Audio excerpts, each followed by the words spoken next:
یہ کہتے ہیں کہ ایک بیوی سے کوئی باہر رہتا تھا، اس نے فون پہ بات ہو رہی تھی، بیوی سے کہا کہ اگر نیکسٹ ٹائم تم نے یہ الفاظ بولے تو ایک طلاق۔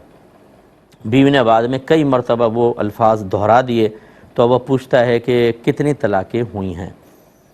دیکھیں، جب ہم طلاق کو کسی کام کے ساتھ مشروط کر دیتے ہیں تو اس کو معلق طلاق کہتے ہیں، کنڈیشنل طلاق کہتے ہیں، اور جو ہم نے اس میں شرط لگائی تھی جب وہ شرط پوری ہوتی ہے تو فوراً طلاق واقع ہو جاتی ہے۔ اب اگر اس میں فرض کر لیں 3 طلاقوں کا تذکرہ ہوتا تو تینوں واقع ہوتی ہیں، کہ اگر تو نے یہ جملہ کہا تو تینوں طلاقیں تینوں ہو جائیں گی۔ اگر اس میں یہ کہا کہ جب تو یہ لفظ کہے گی تب تجھے طلاق، تو پھر ایک بار کہتی ایک طلاق، دوسری دفعہ کہے گی دوسری طلاق، تیسری دفعہ کہے گی تیسری طلاق۔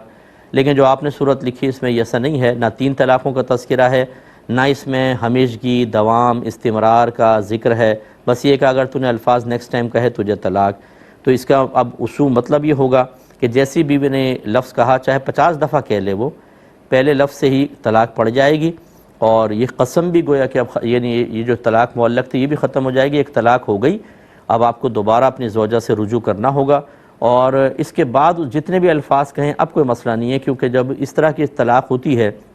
یعنی طلاق معلق ہوتی ہے جس میں آپ نے ہمیشگی کے الفاظ نہیں کہے، جب تو کہے گی یا جب بھی کہے گی یہ نہیں کہے، تو بس ایک دفعہ میں سے ہی یہ بات پوری ہو جائے تو طلاق ختم ہو جاتی ہے، یعنی یہ شرط ختم ہو جاتی ہے، اس کا معلق ہونا ختم ہو جاتا ہے۔ تو گویا کہ اب آپ کو اگر زوجہ نے الفاظ کہے تھے، ایک ہی طلاق ہوئی ہے، اور اپنی زوجہ سے آپ فوراً سے پیشتر رجوع کریں۔